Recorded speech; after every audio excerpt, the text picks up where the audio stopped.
Subscribe कीजिए हमारे YouTube channel AR3 coaching classes को और बेल आइकॉन को प्रेस करो ताकि लेटेस्ट वीडियो की नोटिफिकेशन सबसे पहले पा सकें। हेलो स्टूडेंट, मैं राजकुमार आपका AR3 कोचिंग क्लास में एक बार फिर से स्वागत करता हूं और आज के इस वीडियो लेक्चर में मैं लेकर आया हूं क्लास 10th की साइंस।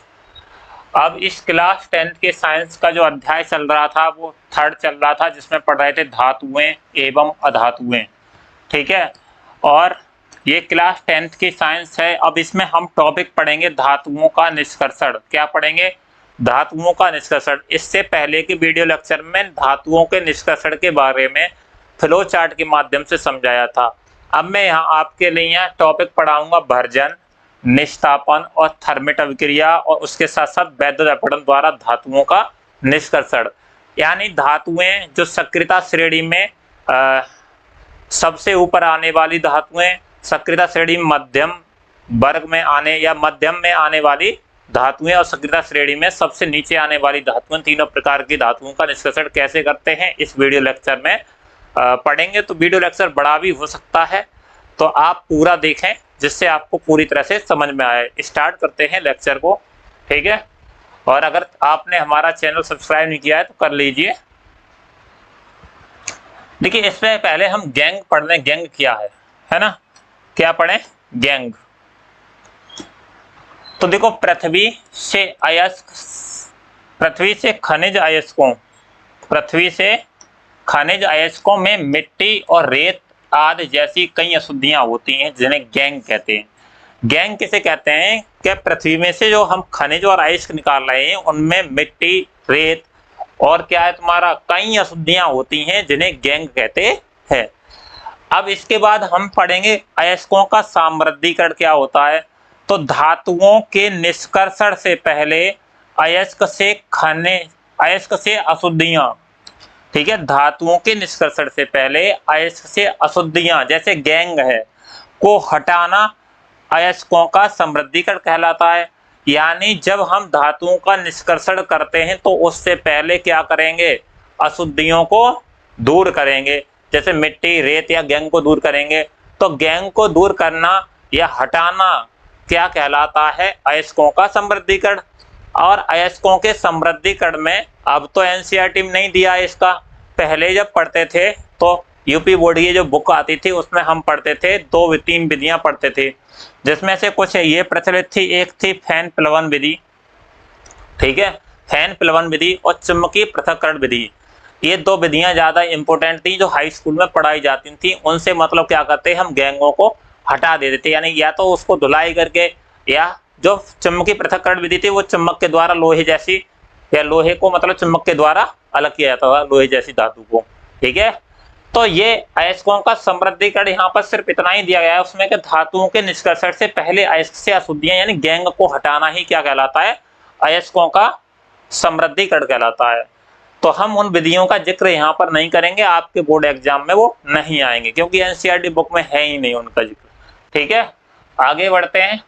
सक्रियता श्रेणी में नीचे आने वाली धातुओं का निष्कर्षण। तो सक्रियता श्रेणी में नीचे आने वाली धातुओं का निष्कर्षण कैसे करते हैं या कैसे निकालते हैं? क्योंकि समृद्धिकरण के बाद हम धातुओं का निष्कर्षण करने आते हैं। तो देखिए, सक्रियता श्रेणी में नीचे आने वाली धातुएं काफी कम अभिक्रियाशील होती हैं, क्योंकि जो नीचे आएंगे वो सक्रियता श्रेणी में कम क्रियाशील, और सक्रियता श्रेणी में जो धातु ऊपर आती हैं वो अधिक क्रियाशील होती है। इसलिए जो कम क्रियाशील होती हैं धातुएं वो कैसी होती हैं? सक्रियता श्रेणी में नीचे आती हैं। तो इन धातुओं के ऑक्साइडों को केवल गर्म करने से ही धातु प्राप्त की जा सकती है। तो इनके ऑक्साइडों को कैसे? गर्म करने से ही धातु प्राप्त की जा सकती है। देखो, जैसे यहाँ पर मैं एक जो सक्रियता श्रेणी में नीचे आ रही है, जैसे हमारी अभी दिखा दूं सक्रियता श्रेणी, अगर आपको याद ना आए तो देखो ये है, ठीक है। ये है तुम्हारा जिंक, आयरन, पीबी, कॉपर और एजी, और यहाँ पर एचजी और गया है तुम्हारा, ठीक है। तो एचजी ये नीचे आ रही हैं। तो एचजी मतलब यहाँ पर मैं ऐसे ही एक अयस्क ले रहा हूँ जिसे बोलते हैं मर्क्यूरिक सल्फाइड, और इसका नाम है स्नेहवाद। स्नेहवाद इसे क्या बोलते हैं? स्नेहवाद। अब इस अयस्क स्नेहवाद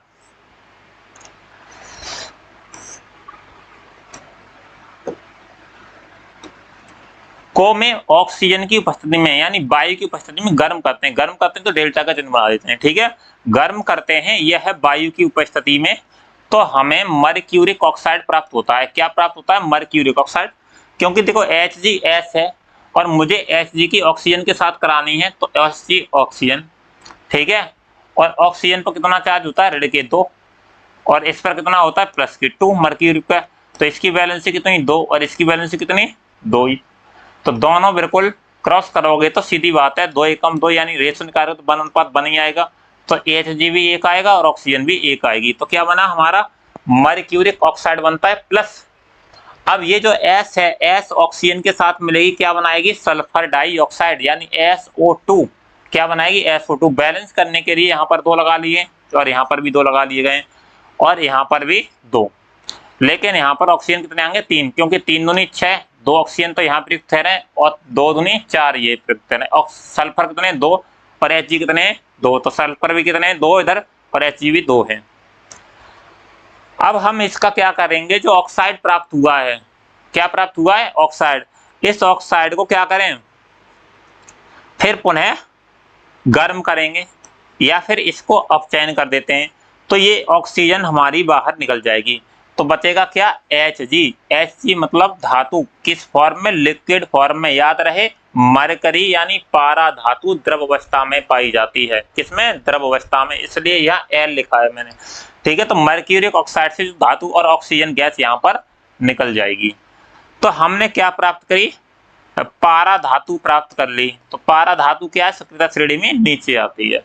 इसी प्रकार कॉपर सल्फाइड, कॉपर सल्फाइड का अयस्क, कॉपर सल्फाइड लिया गया है, तो कॉपर सल्फाइड को वायु की उपस्थिति में गर्म किया तो क्या बनाया? Cu2O बनाया और प्लस SO2 गैस निकाला।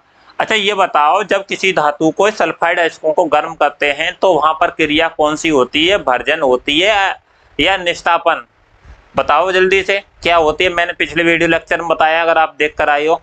अगर जो बच्चे इसका आंसर दे पा रहे हैं भर्जन होती है या निष्ठापन होती है, तो वो समझ लो कि उन्होंने पिछला वीडियो देखा है, ठीक है, और उनकी समझ में आ गया है किसका भर्जन होता है और किन अयस्कों का निष्ठापन होता है। तो मैं बताऊं, इनका क्या होता है? वायु की उपस्थिति में भर्जन हो रहा है, और कार्बोनेट अयस्कों का क्या होता है? तो यहाँ पर क्या हो रहा है? भर्जन, ठीक है, याद रखना। तो कॉपर सल्फाइड को मतलब ऑक्सीजन की उपस्थिति में गर्म करने पर क्या बना? Cu2O। क्योंकि देखो कॉपर सल्फाइड, यहाँ पर कॉपर सल्फाइड की वैलेंसी Cu की कितनी है? प्लस, Cu की वैलेंसी +1 है, और ऑक्सीजन की कितनी होती है? -2। अब यहाँ पर करेंगे तो इसकी 1 और इसकी 2, तो क्रॉस कर दीजिए, क्या बनेगा? Cu2O। तो यही तो प्राप्त हुआ है हमें, Cu2O। अब Cu2O और प्लस सल्फर डाइऑक्साइड गैस निकलेगी, तो बैलेंस कर होती है, 2 यहाँ लगा दीजिए, 2 यहाँ लगा दीजिए और 3 यहाँ लगा दीजिए और 2 यहाँ, उपरोक्त अभिक्रिया की तरह, तो ये बैलेंस हो जाएगा।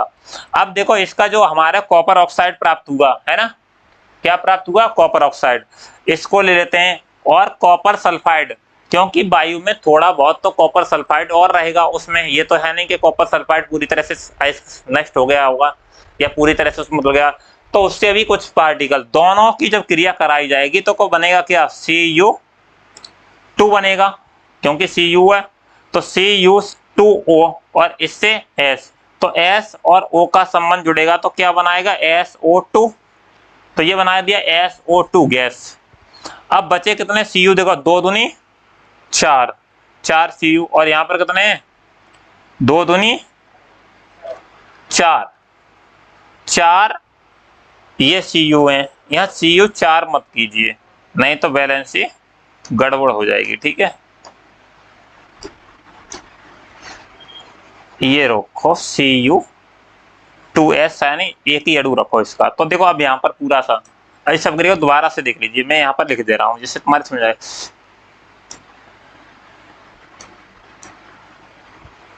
Cu2O और प्लस Cu2S, इसके मध्य कराई जाती है।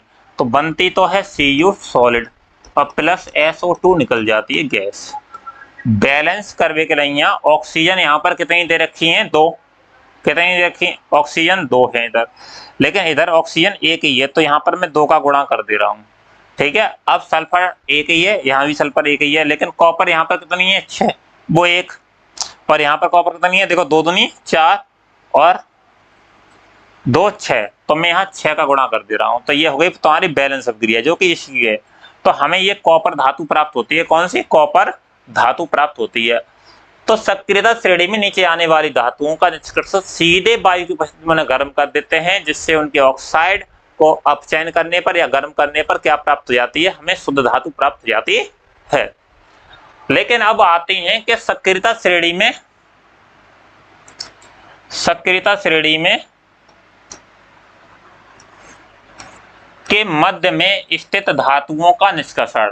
जो मध्य में रखी हुई सक्रियता श्रेणी की हैं वो धातु कौन सी हैं, तो वो धातु है आयरन यानी Fe और जिंक Zn और Pb लेड और कॉपर Cu। अब ये बेटा 2 रूपों में मिलती हैं, या तो ये सल्फाइड के रूप में मिलती हैं या फिर कार्बोनेटों के रूप में मिलती हैं। तो मैंने यहाँ पर बताया कि अभिक्रियाशीलता इनकी कैसी होती है, मध्यम होती है, और प्रकृति में यह प्राय सल्फाइड या कार्बोनेट, मैंने वही बताया 2 रूपों में मिलती है, सल्फाइड अयस्कों के रूप में और कार्बोनेट अयस्कों के रूप में पाई जाती हैं। सल्फाइड या कार्बोनेट की तुलना में धातु को उसके ऑक्साइड से प्राप्त करना बहुत आसान होता है।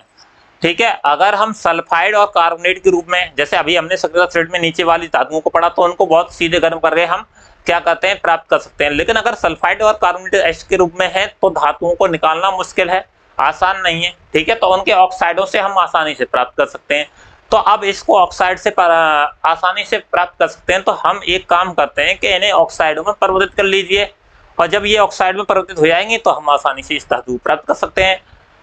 तो इसलिए अपचयन से पहले, जब इन धातुओं का हम अपचयन करेंगे, उससे पहले धातु के सल्फाइड एवं कार्बोनेट को धातु ऑक्साइड, किसमें, धातु ऑक्साइड में परिवर्तित करना आवश्यक होता है। किसमें, धातु ऑक्साइड में परिवर्तित करना आवश्यक होता है। बोर्ड एग्जाम में ये बात लिखने की कोई जरूरत नहीं है। ठीक है, अगर बोर्ड एग्जाम में आता है तो आप कैसे लिखेंगे, सक्रियता श्रेणी के मध्य में स्थित धातुओं का निष्कर्ष कैसे करते हैं, तो आप लिखोगे कि सक्रियता श्रेणी के मध्य में स्थित धातुएं जैसे आयरन, जिंक, लेड और कॉपर। ठीक है, कॉपर अभिक्रियाशीलता में मध्यम होती है और प्रकृति में यह सल्फाइड या कार्बोनेट अयस्कों के रूप में पाई जाती हैं। तो इन्हें निम्न 2 चरणों द्वारा निकाला जाता है या निष्कासित किया जाता है। वो है पहला भर्जन। ठीक है, तो पहला क्या काम करते हैं, सल्फाइड अयस्क को वायु की उपस्थिति में, भर्जन क्या होता है भाई, सुन लीजिए, रोस्टिंग यानी भर्जन यानी रोस्टिंग। सल्फाइड अयस्क को वायु की उपस्थिति में अधिक ताप पर गर्म करने पर यह ऑक्साइड में परिवर्तित हो जाता है। किस में परिवर्तित हो जाता है, ऑक्साइड में, और इस प्रक्रिया को भर्जन कहते हैं। इस प्रक्रिया को क्या कहते हैं, भर्जन कहते हैं। तो भर्जन कब होगा भाई, सल्फाइड अयस्कों को वायु की उपस्थिति में अधिक ताप पर गर्म करने पर यह ऑक्साइड में परिवर्तित हो जाता है, और इस प्रक्रिया को क्या कहते हैं, भर्जन। अगर याद ना रहे कि भर्जन में कौन से अयस्क आते हैं, तो आप याद रखिए कि शिव जी का, भर्जन को छोड़ दीजिए, भजन याद रखिए, है ना। तो सब लोग शिव जी का भजन करते हैं, है ना। अब भजन करते हैं तो शिव का भजन करते समय कैसे ध्यान लगाते हैं, ओम नमः शिवाय, यानी सांस को बहुत तेजी से खींचते हैं। तो यानी सांस को जितनी तेजी से खींच रहे हैं, यानी वायु की पर्याप्त मात्रा चाहिए, तो इसमें भर्जन क्रिया में वायु अधिक मात्रा में चाहिए। ठीक है, और दूसरी बात, भर्जन, भर्जन किसका करता है, सल्फाइड अयस्कों का, लेकिन भजन हम किसका कर रहे हैं, शिव का। S4 सल्फाइड याद रखिए, तो S4 शिव। ठीक है, तो इस तरह से हम भर्जन को शिव के भजन से ट्रिक द्वारा याद रख सकते हैं। भर्जन द्वारा सल्फाइड अयस्कों का ही सांद्रण होता है। आई बात समझ में, ट्रिक याद रहेगी। यानी शिव जी का भजन, भर्जन किसकी उपस्थिति में, वायु की उपस्थिति में क्या करते हैं, गर्म करते हैं। तो अब हम सल्फाइड अयस्क कौन सा ले लें, जैसे सल्फाइड अयस्क तो इसके कई भी होते हैं, जैसे हम यहाँ पर ZnS ले ले रहे हैं। ठीक है, एग्जाम्पल कौन सा ले ले रहे हैं, ZnS, एक इसका सल्फाइड अयस्क है। ठीक है, और भी हो सकते हैं, CuS भी हो सकता है, Cu2S भी हो सकता है। ठीक है, तो ये एस का है, तो मैं यहाँ ZnS ले रहा हूँ और ZnS को मैं वायु की उपस्थिति में गर्म करूंगा। किसी उपस्थिति में? वायु की उपस्थिति में गर्म करूंगा तो हमें क्या प्राप्त होगा? तो देखो मैं यहाँ करके दिखा रहा हूँ समीकरण। ये है तुम्हारा ZnS और प्लस O2 और गिव्स आउट क्या बनाया? तो ZnO, आंख बंद करके सिर्फ लिख देना, जिंक ऑक्साइड बनेगा। क्या बनेगा? Zinc oxide, ZnO। बचा क्या? SO2 बनेगी, यानी सल्फर डाइऑक्साइड गैस बनेगी। अब बात आती है इसे बैलेंस कैसे करें सर? तो बैलेंस करना तो मैंने आपको सिखाया है और फिर भी नहीं आता है तो देखो तुरंत कर लीजिए। जैसे देखो यहाँ पर जिंक तो 1 है तो यहाँ भी 1 है, बराबर है ना। लेकिन यहाँ पर S कितनी है? 1, वहां भी 1 है S। O कितने? यहाँ 2 और वहां O कितने? 3। अब तो बात बिगड़ गई, तो क्या करूं मैं? यहाँ बराबर करने के लिए अगर मैं यहाँ 3 का 2 का गुणा कर दूं तो 2 दूनी 4, ठीक है, 4 हो जाएंगे। 4 और ऑक्सीजन ये रहे तुम्हारे कितने? 2, 1 ही रह गया, 5 हुए। तो मैं यहाँ करूँ, यहाँ भी 2 का गुणा कर दूं तो 6 हो जाएगा और यहाँ भी 3 का गुणा कर दे रहा हूँ और यहाँ 2 का गुणा। तो अब ये अभिक्रिया बैलेंस है। 2ZnS plus 3O2 gives out 2ZnO plus 2SO2। तो यहाँ भी यहाँ रह गया है 2 लिखने के लिए, तो यहाँ पूरा कर दिए, यानी 2ZnS यानी जिंक सल्फाइड और plus 3O2 gives out 2ZnO plus 2SO2।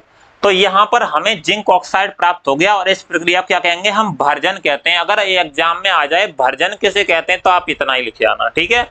अगर पूछ ले एग्जाम में निस्तापन किसे कहते हैं? निस्तापन मतलब कैल्सिनेशन, दूसरी प्रक्रिया चलती है निस्तापन। तो निस्तापन किसका करते हैं? कार्बोनेट अयस्कों का। किसका करते हैं? कार्बोनेट अयस्कों का। निस्तापन किसका करते हैं? कार्बोनेट अयस्कों का। तो इसे कैसे याद रखें? कार्बोनेट अयस्क को सीमित वायु में अधिक ताप पर गर्म करने से यह ऑक्साइड में परिवर्तित हो जाता है और इस प्रक्रिया को निस्तापन कहा जाता है। तो कार्बोनेट अयस्कों का जब हम सांद्रण करेंगे या अयस्कों को निष्कासित करेंगे तो सिर्फ सीमित वायु की उपस्थिति में, यानी वायु की सीमित उपस्थिति होनी चाहिए, वायु ज्यादा नहीं होनी चाहिए, तो डायरेक्ट ही गर्म कर दीजिए। तो हम क्या करेंगे भर्जन में? देखो सॉरी निस्तापन में, ये क्या है? कार्बोनेट अयस्क यानी जिंक कार्बोनेट इसका नाम है, तो कार्बोनेट अयस्क है और कार्बोनेट अयस्क को मैंने क्या कर दिया? गर्म कर दिया। और जब हमने गर्म कर दिया, इसका प्रगलन किया तो ये जिंक ऑक्साइड में परिवर्तित हो गया। क्योंकि देखो Zn, इसके पूरे लिख के दिखाएं कैसे लिखी जाएगी? कहाँ लिख दें? यहाँ लिखते हैं, देखो कैसे बनेगा। ZnCOO, ऐसे लिख लें इसको, और प्लस C। अपचयन किसके साथ करेंगे? कार्बन। कार्बन धातु की उपस्थिति में करेंगे। अब देखो ये वाली जो कार्बन है, सॉरी ये कार्बन इस तरह से बनाएगी। 1 मिनट रुकिए, 1 मिनट रुको, गड़बड़ हो गया भाई, ज्यादा एक्सप्लेन करने के चक्कर में हो गया भाई। तो अब लेते हैं ZnCO3 था, दोबारा से देख लीजिए, अब प्लस, सॉरी प्लस कुछ नहीं था, सीधे गर्म किया गया है ना। तो गर्म किया गया तो यहाँ से बना Zn और O। अब देखो Zn और एक O इसमें से जिंक ऑक्साइड और प्लस कितने बचे? C और 2 O बचे, तो CO2 गैस क्या निकलती है? CO2 gas. तो मैंने यही तो लिखा है ZnCO3 gives out ZnO plus CO2 gas. CO2 gas निकलेगी। हमें क्या प्राप्त हुआ? जिंक ऑक्साइड प्राप्त हुआ। और इस प्रक्रिया को क्या कहते हैं? बताओ जल्दी से, इस प्रक्रिया को क्या कहते हैं? निस्तापन कहते हैं। अब दोनों प्रक्रिया यानी भर्जन तथा निस्तापन से हमें क्या प्राप्त होता है? बताओ जल्दी से। जिंक ऑक्साइड यानी धातु के ऑक्साइड, और धातु का ऑक्साइड प्राप्त होंगे, निस्तापन करो चाहे भर्जन, ठीक है। और उस धातु के ऑक्साइड को मैंने फ्लो चार्ट में बताया था, धातु के ऑक्साइड को क्या बताया था देख लो एक बार। धातु के ऑक्साइड का क्या करते हैं हम? अपचयन करते हैं। अब अपचयन करते हैं बेटा, तो अपचयन में क्या याद रखते हैं? बताओ जल्दी से, कि अपचयन में ऑक्सीजन की कमी। तो हमें धातु ऑक्साइड प्राप्त हो रहा है और धातु ऑक्साइड से ऑक्सीजन को हटाना है, तो अपचयन किसकी उपस्थिति में कर दें? कार्बन की उपस्थिति में कर दें। यानी कार्बन ऑक्सीजन से ज्यादा रिएक्टिव है, यानी बहुत जल्दी से क्रिया कर लेगा। तो इसके बाद उपयुक्त अपचायक का उपयोग कर धातु ऑक्साइड से धातु प्राप्त कर ली जाती है। तो जिंक ऑक्साइड ले लिया, दोनों से यानी भर्जन और निष्ठापन से ऑक्साइड प्राप्त हो रहा है और कार्बन की उपस्थिति में अपचयन कर दिया तो निकलेगा क्या? CO। तो देखो Zn और प्लस CO निकल गया, CO निकल गया। तो क्या प्राप्त हुई? हमें जिंक धातु प्राप्त हुई। ठीक है, जिंक धातु प्राप्त हुई और इसका फिर क्या कर लेते हैं? परिष्करण कर लेते हैं, यानी इसमें कोई अशुद्धि होती है उसे निकाल लेते हैं। तो क्या सीखे हम कि सक्रियता श्रेणी में मध्य में स्थित धातुओं का सल्फाइड अयस्क तथा कार्बोनेट अयस्कों के रूप में पाई जाती हैं। सल्फाइड अयस्कों का क्या करते हैं? हम भर्जन करते हैं और कार्बोनेट अयस्कों का क्या करते हैं? हम निष्ठापन करते हैं। दोनों से हमें धातु के ऑक्साइड प्राप्त होते हैं और धातु ऑक्साइड को कार्बन की उपस्थिति में अपचयित कर लेते हैं और अपचयन करेंगे तो क्या होगा? ऑक्सीजन की कमी हो जाएगी और हमें शुद्ध धातु प्राप्त हो जाती है। अब धातु का शोधन भी कर लेते हैं या परिष्करण कर लेते हैं, रिफाइनिंग। धातु का परिष्करण लास्ट में पढ़ाऊंगा मैं अभी। ठीक है, तो ये हम भर्जन और निष्ठापन सीख गए। अब इसके बाद है एक थर्मिट अभिक्रिया, मोस्ट इंपोर्टेंट है एग्जाम के लिए। और हाँ भाई, ये भी बता दें तुम्हें, भर्जन और निष्ठापन मोस्ट इंपोर्टेंट टॉपिक है। ठीक है, कई बार बोर्ड एग्जाम में पूछे गए तो आप इनको हल्के में ना लें। ठीक है, अब चलते हैं थर्मिट अभिक्रिया, यानी iron third oxide. Iron third मतलब जिसमें आयरन की ऑक्सीडेशन थर्ड है। ठीक है, तो Fe2O3 के साथ एल्युमिनियम की अभिक्रिया अत्यधिक ऊष्माक्षेपी होती है, यानी ऊष्मा उसमें बहुत ज्यादा निकलती है। इसमें उत्सर्जित ऊष्मा की मात्रा इतनी अधिक होती है कि धातु यानी लोहा गलित अवस्था में प्राप्त होता है और इस अभिक्रिया को थर्मिट अभिक्रिया कहते हैं। क्या अभिक्रिया कहते हैं? थर्मिट अभिक्रिया कहते हैं। थर्मिट अभिक्रिया मोस्ट इंपोर्टेंट एग्जाम में। तो इसमें क्या करते हैं, जैसे आपने देखा होगा थर्मिट अभिक्रिया में कि जो लोहे की पटरियां होती हैं तो पटरियों में बीच में गैपिंग है आती है या फिर दरारें पड़ जाती हैं और या पुर्जे हैं मशीनों के, तो अब वो हटाए तो नहीं जा सकते, उसमें दरारें पड़ गई हैं, तो उसमें हम थर्मिट अभिक्रिया का प्रयोग करते हैं। तो थर्मिट अभिक्रिया का प्रयोग कहाँ करते हैं? तो इसका उपयोग रेल की पटरी एवं मशीनी पुर्जों की दरारों को जोड़ने के लिए किया जाता है। तो इसमें क्या करते हैं, हम आयरन ऑक्साइड ले लेते हैं, आयरन ऑक्साइड यानी Fe2O3। तो ये क्या है? आयरन ऑक्साइड है Fe2O3 और प्लस 2 एल्यूमिनियम, यानी एल्यूमिनियम के 2 अणु। तो मैं सब गिरा को यहाँ लिख दे रहा हूँ, देखो Fe2O3 समझना और प्लस एल्यूमिनियम Al सॉलिड। बनेगा क्या? तो बनाएंगे इधर देखो आयरन, तो हमें गलित अवस्था में आयरन प्राप्त होगा, यानी Fe लिक्विड अवस्था में प्राप्त होगा जो उस दरार में भर जाएगा। ठीक है, अब बचा क्या तुम्हारा? एल्यूमिनियम ऑक्सीजन के साथ क्रिया करेगी। तो तुम दुनिया जानती है एल्यूमिनियम ऑक्सीजन के साथ क्रिया करती है तो Al आते हैं 2 और ऑक्सीजन आते हैं 3, यानी Al2O3। नहीं पता तो ऐसे याद रखो कि एल्यूमिनियम पर कितना 3 चार्ज और ऑक्सीजन पर कितना -2, तो इसकी वैलेंसी कितनी 3, इसकी वैलेंसी कितनी 2, क्रॉस कर दीजिए तो क्या होगा? Al कितने आएंगे 2 और O कितने आएंगे 3। ठीक है, आराम से सूत्र बनाना सीख जाइए, ये तो 9th की चीज है। तो हम इसको कैसे करें कि Fe2O3 plus 2Al gives out 2Fe और प्लस क्या बना? Al2O3 और ये है ठोस अवस्था में प्राप्त होता है और प्लस भारी मात्रा में ऊष्मा प्राप्त होती है। भारी मात्रा में ऊष्मा प्राप्त होती है। इस अभिक्रिया को क्या कहते हैं? थर्मिट अभिक्रिया कहते हैं।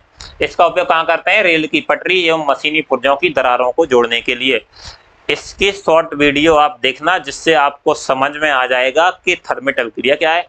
आप क्या करोगे, यूट्यूब पर डालोगे थर्मिट रिएक्शन और लिख दोगे शॉर्ट वीडियो, जिसमें आपको वो ये दरारें जोड़ते हुए नजर आएंगे, तो आप उसको अवश्य देखना ना भूलें। इसके बाद सक्रियता श्रेणी में सबसे ऊपर स्थित धातुओं का निष्कर्षण। ठीक है, सक्रियता श्रेणी में सबसे ऊपर स्थित धातुओं का निष्कर्षण कैसे करते हैं? तो सक्रियता श्रेणी में सबसे ऊपर स्थित धातुएं अत्यंत अभिक्रियाशील होती हैं, अत्यंत अभिक्रियाशील होती हैं इन्हें कार्बन के साथ गर्म कर इनके यौगिकों से प्राप्त नहीं किया जा सकता। यानी कह रहा है कि कार्बन के साथ इन्हें गर्म करके प्राप्त नहीं किया जा सकता, क्योंकि इन धातुओं की बंधुता कार्बन की अपेक्षा ऑक्सीजन के प्रति अधिक होती है। किससे? ऑक्सीजन से ज्यादा होती है कार्बन की। और इन धातुओं को विद्युत अपघटनीय अपचयन द्वारा प्राप्त किया जाता है। तो आप ऐसे लिखे आओगे बोर्ड एग्जाम में कि सक्रियता श्रेणी के ऊपर स्थित धातुएं, जैसे सोडियम, कौन कौन सी धातुएं थी? जैसे सोडियम है, यानी वही ट्रिक से याद रखो, का ना, यानी पोटेशियम सोडियम, और मांग है कार। ये मतलब कौन से? सोडियम, पोटेशियम, मैग्नीशियम और एल्युमिनियम, ये धातुएं। इनका निष्कर्षण कैसे करते हैं? तो ये सबसे अधिक क्रियाशील होती हैं।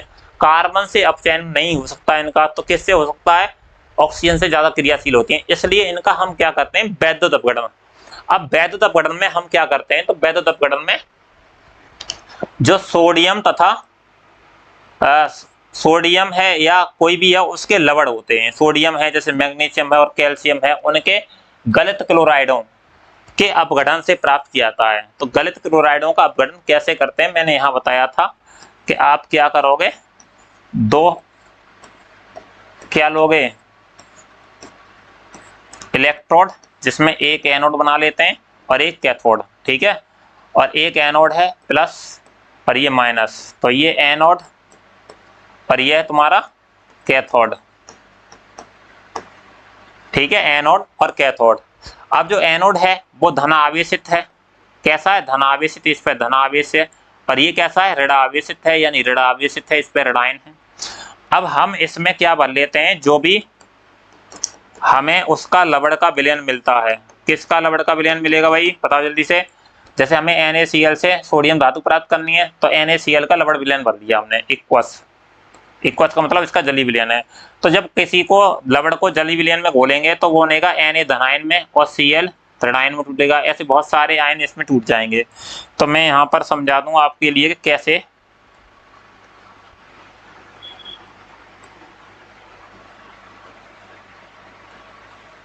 अब देखो Na धनायन बना और Cl ऋणायन टूटा।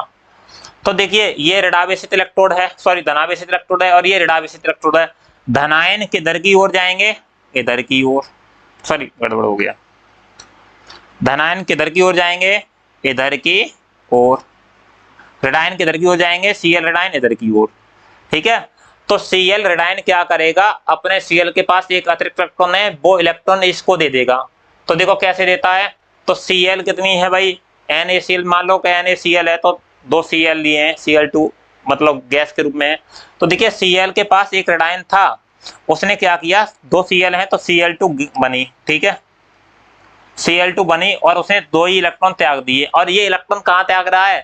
इस बारे धनावेशित एनोड, क्योंकि इलेक्ट्रॉन इसी के ऊपर जाएंगे, क्योंकि धनावेशित है इलेक्ट्रोड, यानी Cl ऋणायन 0। तो यहाँ पर इलेक्ट्रॉनों की संख्या, ये प्लेट कैसी हो जाएगी? ऋणावेशित हो जाएगी। तो यहाँ इलेक्ट्रॉनों की संख्या बढ़ने लगेगी। इलेक्ट्रॉनों की संख्या बढ़ने लगेगी तो इलेक्ट्रॉन कहाँ जाएंगे? इलेक्ट्रॉन तो गतिमान होते हैं, तो इलेक्ट्रॉन इधर की ओर गमन करने लगेंगे, और इलेक्ट्रॉन इधर की ओर गमन करेंगे तो इलेक्ट्रॉन यहाँ आने लगेंगे घूम करके, ठीक है। जब इलेक्ट्रॉन यहाँ पर आने लगेंगे तो सोडियम क्या है? सोडियम जब इलेक्ट्रॉन यहाँ जाएंगे, ये ऋणावेशित इलेक्ट्रोड है, ठीक है। जो सोडियम आयन्स हैं, तो धनात्मक आयन किधर की ओर जाएगा? ऋणावेशित आयन की ओर। ऋणावेशित आयन की जगह जहां से ये क्या करेगा? एक इलेक्ट्रॉन जो उसने त्यागा था, यानी किसने? Cl ने, वो एक इलेक्ट्रॉन ग्रहण करेगा और Na बनाएगा, क्योंकि Na धनायन के पास एक इलेक्ट्रॉन नहीं था, ऑलरेडी उसने त्याग दिया था। क्या बनाएगा? Na धनायन, जो सॉलिड।